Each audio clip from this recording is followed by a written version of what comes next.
Please join me in welcoming David deBardelaben-Phillips.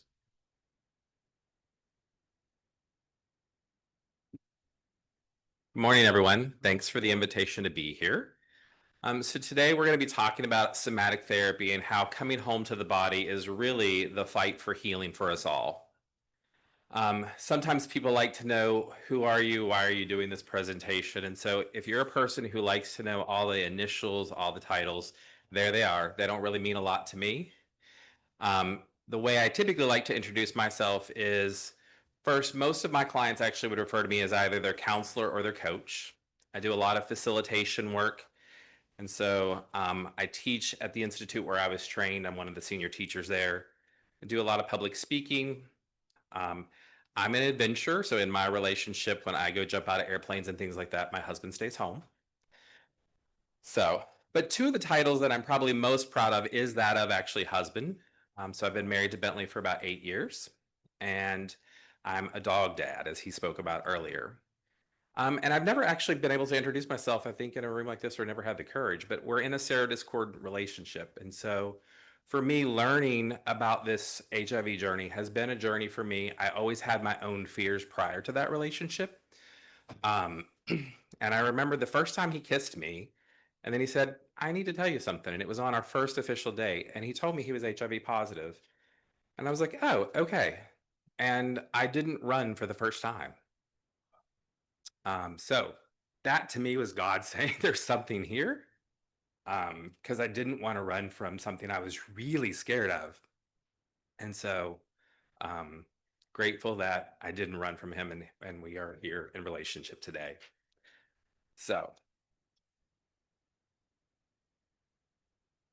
I know I'm probably preaching to the choir a lot about what I'm about to say, but HIV has not been eradicated, so stigma hasn't been erased. And today, unthinkably, we face a lot of challenges with the progress being undermined by complacency and budget cuts. Funding prevention and education and vanishing care, it's a real thing. Communities are already being pushed to the margins. Black and brown communities, LGBTQ plus communities, poor rural communities, they're being asked to do less with more, and sometimes they're being left behind entirely. Because the fight for HIV is not just a medical one, it's the fight for justice, it's a fight for truth, and it is a fight to ensure that no one living with HIV is shamed, neglected, or denied the right to thrive. So we have to honor the work that has been done, but there is so much more that we have to do. And so as we fight for policy, we fight for funding, and we fight for access, we also have to fight for healing. And as we heard on the panel earlier, that a lot of the journey with HIV is a mental health challenge. It takes a toll on people. And so somatic therapy recognizes that trauma and emotion lives in the body. It's not just in thoughts, it's not just in memories. And people living with HIV, especially those who have experienced medical trauma, people who have been discriminated, lost their communities, that healing the mind alone is not sufficient, that because we hold the trauma in our bodies. So in somatic therapy, we actually really focus a lot on helping people, not just through dialogue, but by working through the trauma that gets held in the body. And so somatic psychotherapy, we understand that trauma is an incomplete survival response that gets stuck in the body. So we focus on body sensations, nervous system responses, and how the energy flows in the body. Healing requires allowing the body to complete and release the survival response. And we use body-based interventions like grounding, breath work, movement. Often it's done in titration, working in small doses. And it's really a lot of guided awareness of the sensations that are occurring in one's body. So if anyone's ever had to go through the diagnosis process and you're told that you have HIV, there is a toll that that alone takes on your body. For many people, they go into a freeze response, or they may go into a flight response, but there is a response that shows up in the body, and sometimes it doesn't get processed. And so if we just talk about it, and talk is important, don't get me wrong, but those emotional responses that get stuck in the body really do need to have to be processed. So what I'd like to do is I'd like to invite all of you guys just to stand up for a moment. I'd like to have you put one hand on your heart, one hand on your belly. Okay. The cheapest kind of therapy that we can use with our own body is our breath. Okay. So I want you to take a deep breath in and exhale. And just pause and breathe for a moment. And this time I want you to notice on the inhale, what happens in your belly. So take another deep breath in and exhale. So anybody share with me what happened in your belly? On the inhale or on the exhale? On the inhale, a good deep breath, the belly fills. People sometimes breathe backwards and they don't even know it. So sometimes when we go into a freeze response, we learn actually to breathe backwards. So if we're actually telling somebody, take a deep breath, and they breathe backwards, we're actually not helping their nervous system at all. So, and it's interesting because for some of my clients, when they're lying down, they breathe one way. When they stand up, they breathe a different way. Depends on where their relaxation state is. So I'm going to play just a quick video about breath because most of us have not actually learned to breathe correctly throughout life because of the things we've experienced. So take a look at this real quick. Take a deep breath. If you feel like you're going up and getting a little bit taller, you're breathing so wrong.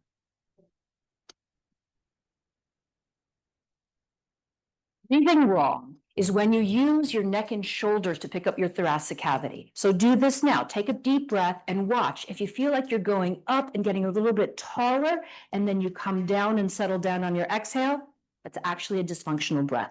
At 5 and under, I've found that most kids breathe perfectly. So a number of things happen so that when you ask a 10-year-old to breathe, they start breathing with that upper body breath that's actually anatomically incongruous and leads to us being in fight and flight, more anxious, having neck and shoulder pain, not being able to sleep, and having digestive problems. So how did we get there? Number one is that child starts sitting a lot. They start going to school. We sit way too much, 13 to 16 hours a day. Number two is injuries. If you're a little kid and all of a sudden you start skateboarding or skiing, anything that hurts the middle of your body, you immediately stop inhaling and expanding because it hurts. And your breath goes all the way up here to be an upper body or a vertical breath. You start wearing waistbands, bra straps, compression garments. You start sucking in your gut, and all of a sudden that breath that was perfect before you were 5 turns into a dysfunctional one as an adult, and it stays there until you fix it right now. A good breath, a breath that's anatomically congruous, it goes with the rest of your body, is that you inhale and you expand your body. Neck and shoulders don't move. You expand all the way around, 360 degrees. You come forwards a little bit, your sides open up, and even your back opens up. And if you want to see what this looks like, look at your dog, your cat, your fish, any animal on the planet except for us, and you'll see them breathe perfectly, 360 degrees all the way around, expanding on the inhale and contracting, wringing out, getting narrower on the exhale. No neck and shoulder movement. So for most of us, we actually oftentimes are breathing in an incongruous way. So what I would invite you to consider doing as you consider creating a new relationship with your own breath is think of Buddha belly. So on the inhale, the belly should be expanding. So you really want to bring that belly out. And most of us, quite honestly, are told, like, okay, society doesn't like big bellies, so we don't want to, like, I can lay somebody on a massage table in my office and ask them to take a deep breath, and I can just feel like they don't move, right? Because we don't want anybody to see our belly, but we really need to expand. And then on the exhale, if you're really trying to release the nervous system, you're trying to empty the tank. So we're really trying to completely empty the tank there. So I would encourage all of you to practice breath.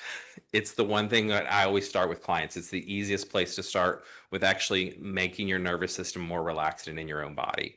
But if we're not doing it incorrect, or if we're doing it incorrectly, we're actually creating more stress on our bodies. So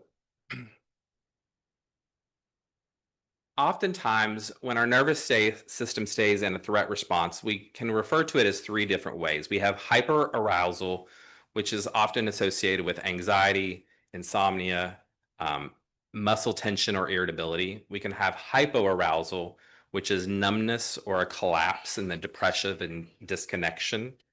We can also have trauma looping. So this can be where a past threat response replays in situations, and it makes it harder to return to balance.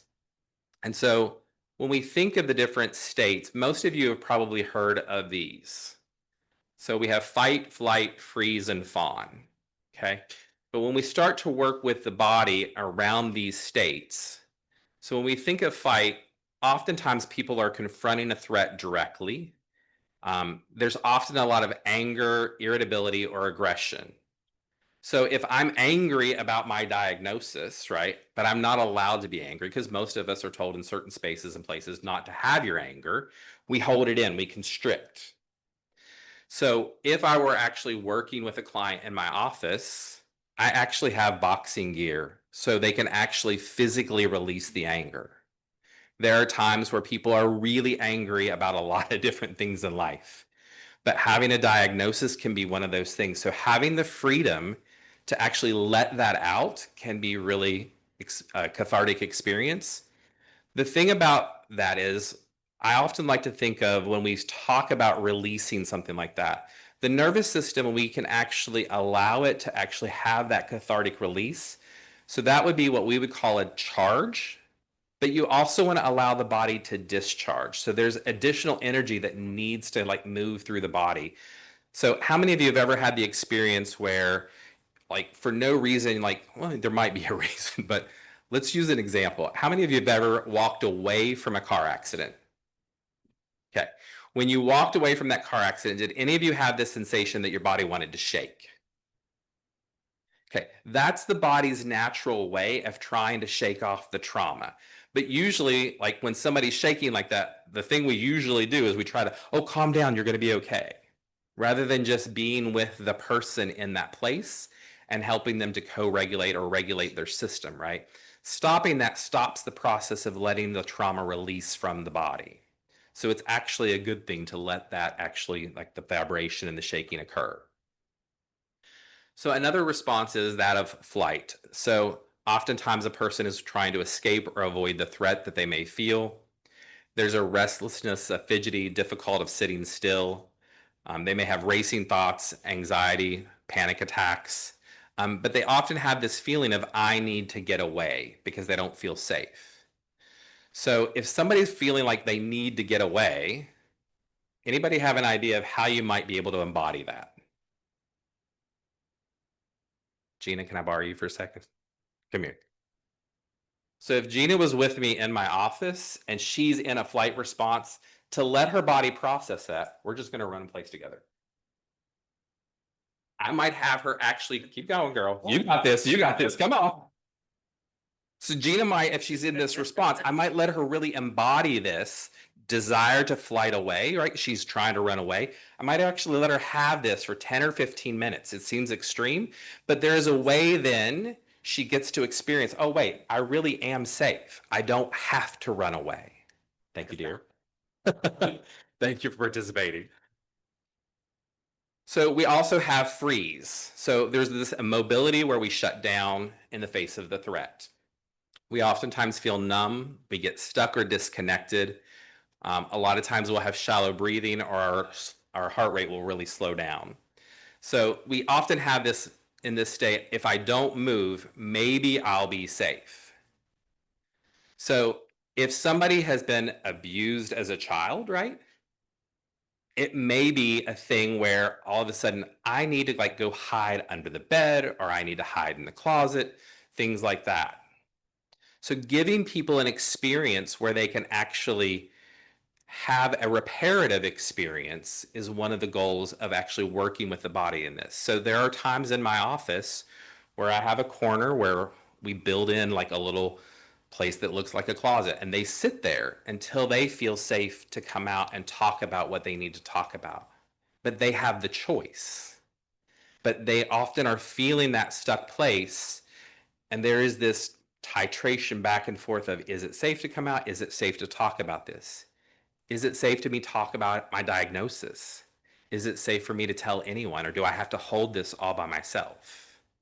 So these states become really important for when we're dealing with people who have a diagnosis, because these states are things that they may be experiencing, especially if they're trying to go it alone.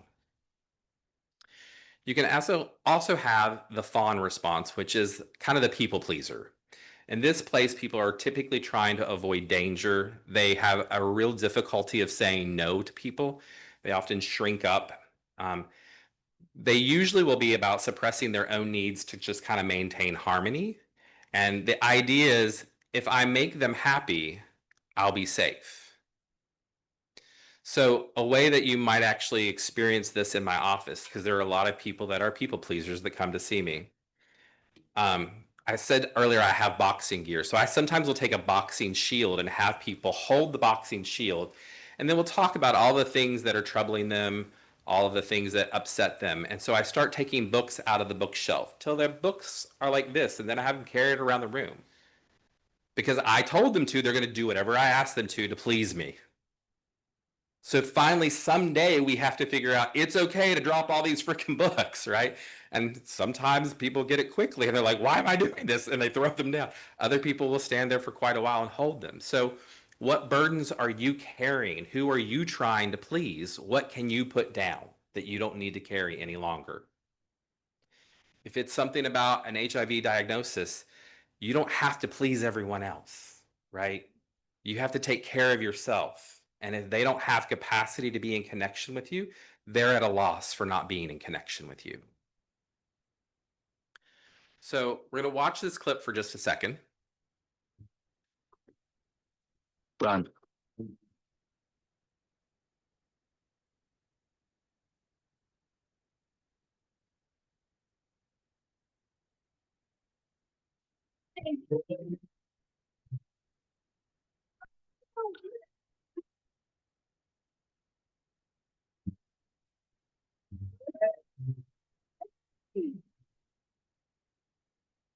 Okay, so as little ones, we actually develop those fight, flight, freeze, fawn responses at these ages. So these are following us throughout life, right? So the vacuum cleaner kicks on, the kid has a different response, right? The first one's like, I'm getting away from this, right? The second one was kind of like, what's happening here, right? The third one's like, okay, I'm going to try and get to my mom because mom is safety. And so that's where actually co-regulation becomes a thing. We learn oftentimes to co-regulate in the early parts of our life with a mother, a father, or a parent, caregiver, whomever it might be. But not everybody actually got what they needed as a child either, right? So it's important that we actually be able to co-regulate with others. So co-regulation is the process where two nervous systems actually attune to each other, and there are signals of safety and connection. So if you looked at our three panelists earlier, they were completely co-regulated together. They trusted each other. They were there for each other. Like they were willing to play with each other. So there was definitely co-regulation going on in the room at that moment. So with co-regulation, it's the biological foundation of trust, empathy, and calm. If somebody's dealing with a diagnosis and trying to actually share that diagnosis or process it, it's not always easy to actually be co-regulated with people whenever you're sharing information. So the way co-regulation typically happens is through voice tone, eye contact, facial expression, our posture. It's our presence, really. And so when we're actually regulating with somebody, it can actually help to calm the nervous system and shift somebody out of one of those states we just talked about, out of fight, flight, freeze, or fawn, and bring them back into a more balanced situation. So I would like for everybody to stand up, please. And I'm going to try and ask you to do this as quietly as possible initially. I want you to walk around the room and find somebody that you don't know well and just stand in front of them.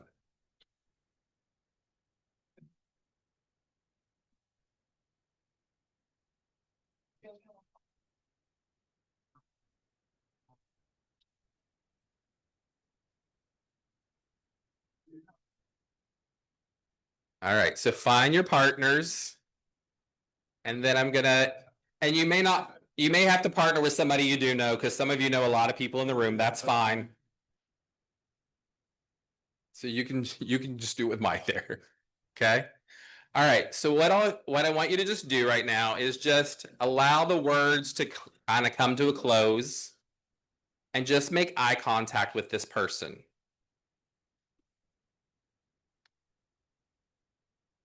Letting the words subside, finding contact with this person. And I want you to notice what is happening in your body. Notice if your heart is racing. Notice if you're breathing fast or slow. And observe the distance between you and this person. If the distance is too close for you, take care of yourself and take a step back if you need to, without trying to caretake for the other person.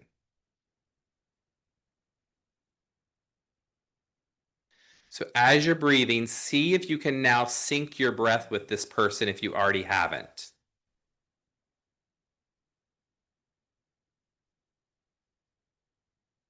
Because breath is where a lot of co-regulation occurs. And oftentimes when we're in this place, it's very strange. So sometimes we hear the giggles in the rooms, or we hear little murmurings, right? Those are all normal responses. But in this place, if you can really connect with somebody, this is where co-regulation can begin to occur. So now I want you to go around and find somebody else, and this time find somebody that you know a little better. Thank the person for sharing the time with you.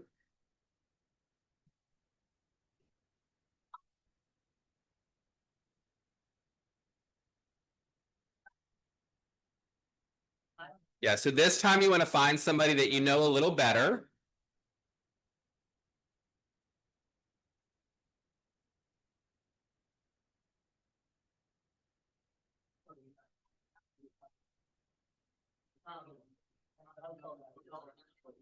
So Bentley, come up here, please. Bentley, come up here, please. All right, so you should have a new partner now. Do you guys need a partner, or you have a partner? He'll partner with you as soon as he's done doing the demo, okay? Yeah. So if you look up here for a second, this time I want you to take time to navigate between you and your partner or your partners. You might have a group of 3 as well. And this time we're going to co-regulate slightly differently. This time we're going to use touch, but you must always ask for consent if you're going to do this, right? So ways that you might do this, right? We might simply just hold hands. I know him pretty well, right? So we might do.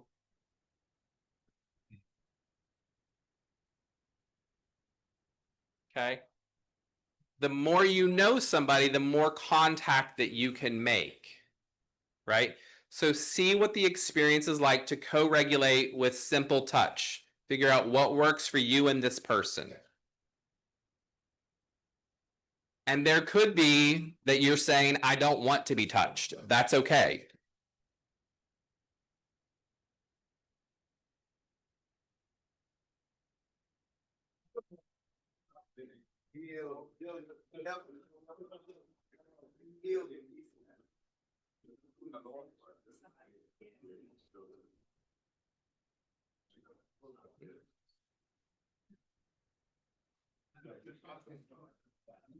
So find a way to thank your partner.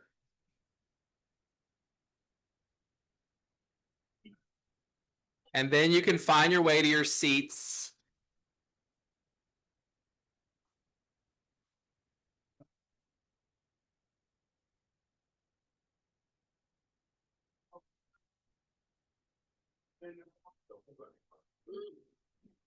All right, so go ahead and find your seats. The connection was real. The connection was real, I hear. I like that. So when we talk about co-regulation, there are some things that we need to be cognizant about. Someone tell my husband to be quiet here, man. All right, so when we're actually co-regulating, it best works when participants have consented, there is safety that has been established, and the facilitator is providing a calm presence. It should always be invitational. It should not be forced. So here's a couple that I'm working with, right? So they're co-regulating. They're not actually a married couple. They're friends in this particular instance, but they were in a disagreement. We were in class and they were arguing and I was sick of their crap. So we decided we were going to co-regulate, right? But the thing about co-regulation is that if you have not really established the sense of safety, it's not going to work. And there are going to be times where if somebody is a trauma survivor, like you always have to gain permission, right? So some of you, when I asked, consider touching the other person, there were some people that chose to opt out, and that's perfectly okay. Because we always, when we're talking about dealing with trauma, when we're dealing with working people through issues, we really need consent for these situations. So, you know, as you work with somebody and you gain trust from them, like this is an example of a client who had never really been held by his father. And so part of his trauma was he was actually afraid of men. And so over time, we got to a point where he was okay with the idea of slowly leaning back and just letting himself be held. Why this was important to him was it was also causing trouble in his marriage. His wife wanted just to be able to be held, and he was very resistant. But it was because he had never made the connection with the parent and being held. So we worked through that, and it actually then worked through to their marriage. In this photo, you can see this is a person who we had just completed a trauma release process. And so at that point, all I'm doing to co-regulate with her is eye contact, right? There is no touch. She was not ready for that. And when we begin to release things from the body, there are hidden memories that people do not remember. Our brain has a way of sometimes putting things in a locked box, keeping it stored very well. Yes, sir.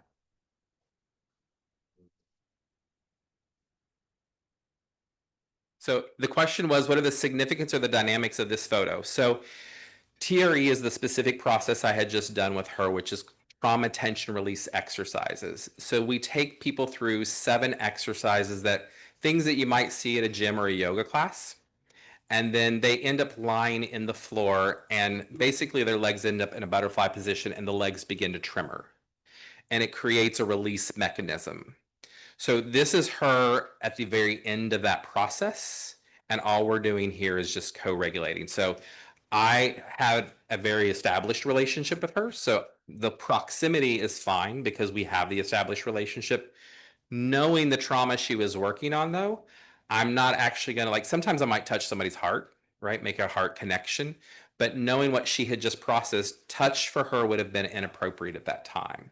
So a lot of it is really knowing the relationship to the person, right? So my position there, I want to be beside her on the floor. I don't want to tower over top of her. I don't want to be on my knees necessarily, because that could actually, for some people, have an aggressive posture for that. When I do this particular process with people, you have to be very cognizant of their trauma history, because when they're lying on the floor, they can feel very vulnerable, especially if you're asking someone of the opposite sex or even the same sex to put their legs in a position like this. If you're at the bottom of their legs, that's pretty invasive. So anytime you're working with the body, you're very cognizant of where you as the practitioner are going to locate yourself, because it can cause not so good responses. So there are times when co-regulation is not suggested. So when safety and trust are not established, you certainly don't want to use it. With individuals who are carrying unresolved trauma, and if you're not trained to help them through that, just jumping in might be actually more harmful than helpful. So if there is an imbalance in power or a lack of consent, So I recently did this particular or not this particular one that you guys just did, but a similar one with a group about 2 weeks ago where there were only 15 participants. And so they had to go around the room and they eye gazed with each person. It was the very first thing they did before we really did even introductions. Now, they all had been working together, but when the feedback came from that group, one person said, "This was horrible for me because I knew I was going to have to look at my boss in the eyes." And it felt very uncomfortable for her. So that power dynamic was a really big thing. If you are trying to facilitate something and you're not grounded, you shouldn't be doing it. And you have to be careful about trying to co-regulate with people during acute crisis or panic. So there are things, though, that you can sometimes do that will help them to more self-regulate than necessarily co-regulation, but you're helping them to get there. So how many of you have heard of the 5 senses, the ways to regulate? Okay, something new. So these are all things that if somebody were actually having a real intense moment, right? If they're having almost like this flood of emotion. So I had one client that came to my office once after receiving a diagnosis and they could not stop crying. So for that person, I said, would it be okay if you held my hand? They had the option. So they held my hand. I was like, squeeze my hand. So there is regulation occurring there, but they're in charge of it now. Other times, though, where they're in this flood of emotions, I may actually, instead of offering them to touch me, right? There's the clock on the wall. What time is it? What color is that painting? So now we're just focused on visually focusing, right? There are times like I have essential oils in my office. So for some clients, I know that smell and taste is a really high way of getting them back into their body. And so I might actually put a small drop of like peppermint oil on my finger and have them smell that aroma in the room. Or I might give them a drop of it on their finger and let them taste it, right? So these are different ways that we can bring people back into their body. I used to have an office where there was a clock that had a big tick tock kind of thing to it. So I would actually just have them actually listen to the rhythm of the clock and find their balance with that. So simple ways for the 5 senses that you could actually help somebody who needs to get grounded, because grounding is an important piece of it. So those are all ways that we can self-regulate or help somebody to self-regulate. But like we often don't necessarily have, not everyone has had the way of actually figuring out how to self-regulate themselves, because we learn as a child typically to co-regulate with our caregivers. So are there ways that each of you in the room know that you use to co-regulate or to regulate yourself, excuse me, self-regulation? What are tools that you guys use? Breathing, visual, music, aromatherapy.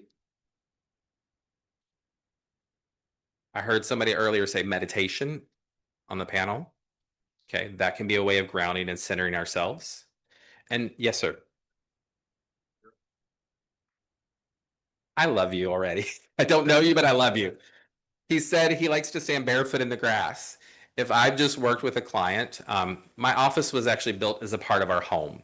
Our dogs cannot go in the front yard. So oftentimes at the end of a session, when I've had a client that's gone to a really deep place, we do grounding inside the office before they leave, but I actually ask them to go walk barefoot in the grass, right? And I assure them the dogs have not been out there, right? So, but grounding in the grass, connecting to Mother Earth, right? Sometimes they'll just go out and sit in the yard, right? That's all good ways of actually self-regulating. Nature is a big way to do that. So I'm going to teach you guys a process that is a way to actually slow the nervous system down, and it's called the Wayne-Cook method. So I'm going to walk you through the benefits of it, and then we'll go through this together in a moment. So this process helps stress hormones. It's good for anxiety, agitation, racing thoughts. It's also good actually for if you are at the lunchtime blues, right? You've had your lunch, it's now 2 o'clock in the afternoon, you feel like you have no energy. I have a lot of clients that will do this after they reach that point, because it actually activates part of the brain and gets us back into more balance. So the breathing in this particular process, it slows the nervous system down. We have a meridian system in our body, and that crosses at the middle part of our body. So you're going to see that we're going to actually be crossing our arms and legs. This is a process that you can't do too much. Okay, so I have some clients, I tell them to do it first thing when they wake up, right before they go to work, because they're stressed out to walk in that door. They do it at lunch. They do it when they get home. And for some, I actually tell them to do it before they actually go to bed, but there's a slight modification before they go to bed. So I'm going to have you just watch the video of me demonstrate, or actually it's not me demonstrating, it's me narrating the video. And you'll see at least one person in the video you recognize. This is good for people of all ages. This was actually, we videoed this just to show that it can be used with kids as well. I will tell you, although I think he's the funnier of the three in the video, Mark does confuse his arms at one point. So if you focus more on Bentley and Raina, you're going to get it right. But you can watch Mark for the laughs.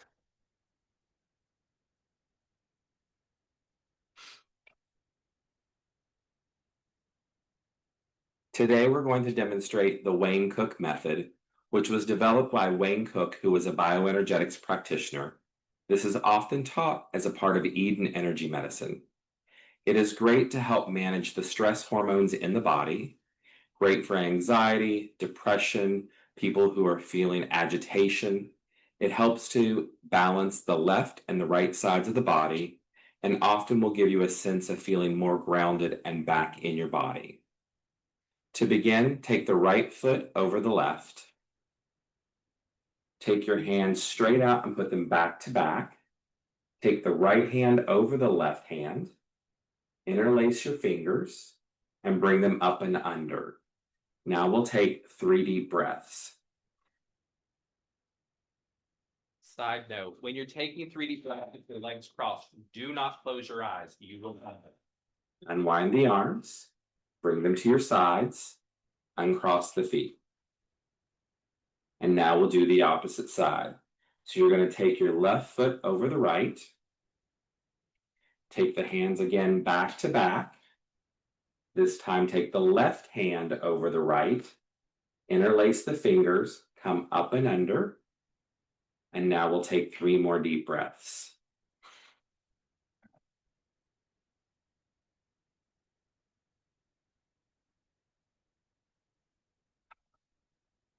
Unwind the arms, bring them to your side, uncross the feet. Now take your hands and make a steeple or like prayer position. Put the thumbs in the middle of your forehead. And we're going to take 3 deep breaths with the thumbs in the middle of the forehead. Inhale.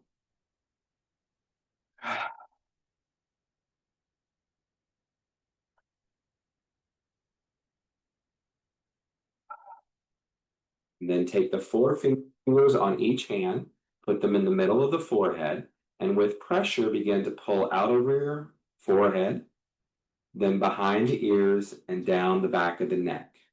We're going to do that 4 times total. So that was 1, 2, 3, and 4. And then bring your hands back down to your side and take a couple more deep breaths in. All right, so let's give it a try. Now, if standing for you is difficult, you could remain seated in a chair, and when you go to cross your legs, you would simply just cross the legs seated in the chair. Okay? So if it feels comfortable for you, stand up. Make sure you have a little bit of distance between you and other folks. So if you're extending your arms out, that you're not knocking somebody in the back or in the head, unless you think they need some sense knocked into them. But you should have consent to do that. All right, so we're going to start by taking your right foot over your left foot. Then take your arms straight out and put the hands back to back. Now take the right hand over the left, interlace the fingers, come up and under, and remember to keep your eyes open and take 3 deep breaths.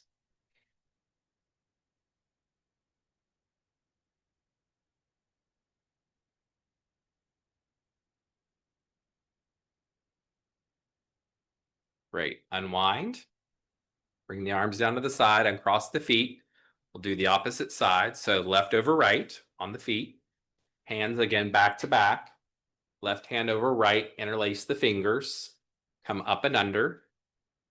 3 more deep breaths.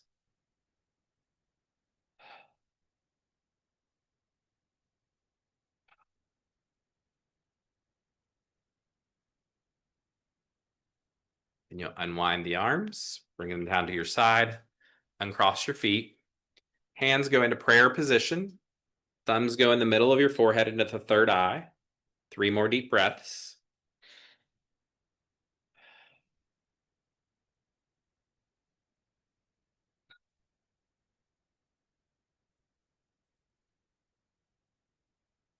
Good. Then bring the 4 fingers on each hand to the middle of the forehead. And with a decent amount of pressure, you're going to pull out over the forehead, come behind the ears, and down the brainstem, down the back of the neck. So that's 1. Then 2. 3.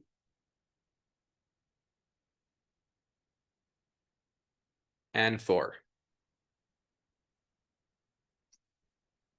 And just notice in your own body now, do you have a different sense in your body standing now versus when you first stood up? What do people notice? Shoulders feel lighter, calmer. Anything else? Say that again. Yes, it's an adjustment in energy, definitely.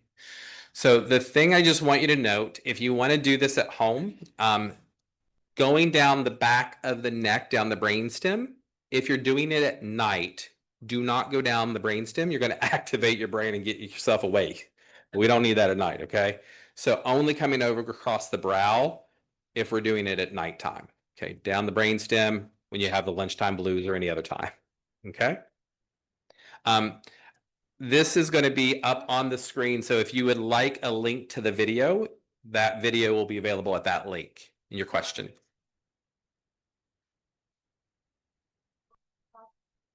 It can for some people. Yeah.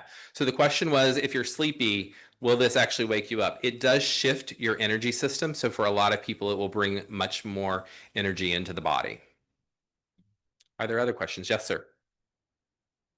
When the breathings, they say you breathe in through your nose and out through your mouth. Is that what you do at least? Yes. In this particular one, there are different ways that we breathe for different things, but in this particular instance, breathe in through the nose, out through the mouth.